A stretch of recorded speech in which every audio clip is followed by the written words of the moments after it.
Ter propriedade privada é pecado? O bem comum é contra a propriedade? A sociedade é maior que a pessoa? O Estado pode interferir na minha vida, na minha família? Para entender essas questões, eu convido você para uma visita aos princípios da doutrina social da Igreja.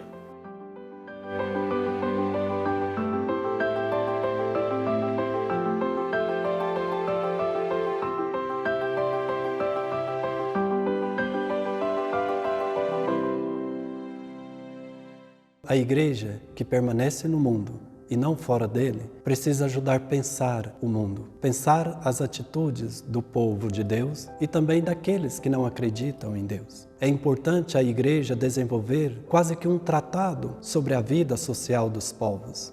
Ela zela pela pessoa humana, pela capacidade da pessoa de poder ver em Deus a dimensão ápice da vida, ou transformar também aquelas coisas do mundo, do tempo, da história para Deus. Desse modo, a doutrina social da Igreja ajuda a refletir sobre a vida social dos povos, seja na economia, na indústria, no trabalho e principalmente na desordem do mundo com a pobreza do nosso povo. A doutrina social, de alguma forma, é um tratado profético, onde denunciam as injustiças do mundo para poder construir um reino de justiça e de paz para todas as pessoas. A sociedade, em sentido amplo, não é fim em si mesma. Ela existe como expressão da dimensão da sociabilidade da pessoa. E a sociedade é justa e boa quando respeita e promove o pleno desenvolvimento da pessoa em sua dignidade. Daí o princípio da personalidade. A sociabilidade é uma dimensão constitutiva da pessoa, criada à imagem de Deus. Esse dado da criação demonstra o fato de que Deus não cria a pessoa para a solidão. Por isso, o princípio da dignidade da pessoa, ou princípio personalista, é o primeiro dentre os outros. Desde as pequenas comunidades até a grande sociedade humana, cada uma delas existe porque são constituídas pela pessoa.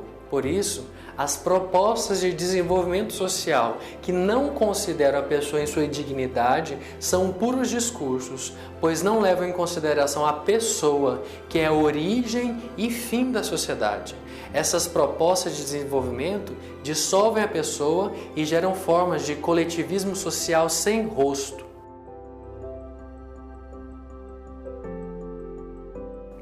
O bem comum diz respeito à capacidade de pensar além das próprias necessidades.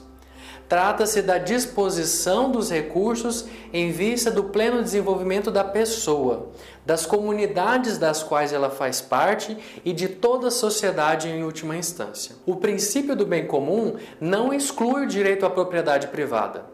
Ela se justifica quando a sua gestão se orienta ao pleno desenvolvimento da pessoa, ao desenvolvimento de quem tem a propriedade e ao desenvolvimento de quem necessite dispor dela. Esse princípio nos ensina duas coisas. Primeira, assim como não existe sociedade sem pessoa, não existe pleno desenvolvimento da pessoa sem que se considere o bem do outro. Segunda, o homem possui a propriedade privada como seu administrador. O princípio da subsidiariedade corresponde à dinâmica de ajuda das instâncias maiores às menores. Mas o nível superior só pode interferir em um nível inferior se este precisar de ajuda para realizar sua contribuição para o bem comum. Um exemplo bom é a família, núcleo da vida social. Se por alguma razão a família não consegue desempenhar a responsabilidade de educar os filhos, o Estado entra oferecendo educação escolar como complemento ao que os pais oferecem aos filhos. Nesse sentido, podemos entender que a subsidiariedade está resumida na proibição de superar as competências e na obrigação de se prestar ajuda. Existe uma ameaça ao princípio da subsidiariedade, a falsa dependência. A resposta a essa atitude é a participação, e com ela passamos ao princípio da solidariedade. A participação é a atuação do princípio da solidariedade como empenho concreto, decidido em favor do bem-estar de todos os homens. A autêntica solidariedade supõe obrigatoriamente a consciência do outro como pessoa, como comunidade de responsabilidade, do outro contemporâneo e do outro que virá depois. Trata-se de um espírito de solidariedade humana que nos faz pensar e agir em vista do bem comum, além do tempo e do espaço. O Serviço de Convivência e Fortalecimento dos Vínculos da Mãe Dolorosa auxilia crianças e jovens a terem dias melhores, com mais qualidade de vida, educação, convivência e apoio escolar. Além de buscar fortalecer os vínculos familiares e comunitários, o Serviço de Convivência procura desenvolver capacidades nos jovens, gerando autonomia e protagonismo pela educação musical. Atualmente, são 150 crianças de 6 a 15 anos atendidas no contraturno escolar.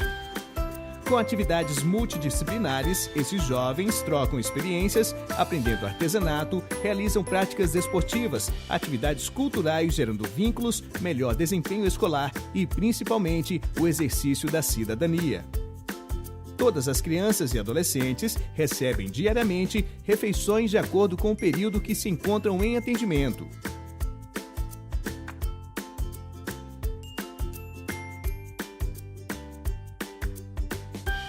Todos os serviços ofertados são 100% gratuitos. Conheça mais sobre o Núcleo Mãe Dolorosa e o Serviço de Convivência e Fortalecimento dos Vínculos nas redes sociais e website www.ssmbrasil.org.br. Esse vídeo que você acabou de assistir faz parte de uma coleção de 12 episódios que foram feitos em parceria com o Seminário Santa Cruz e a Arquidiocese de Goiânia. Ficou interessado em saber mais sobre a doutrina social da Igreja? Siga o nosso Instagram, @docatin, e acompanhe as nossas produções.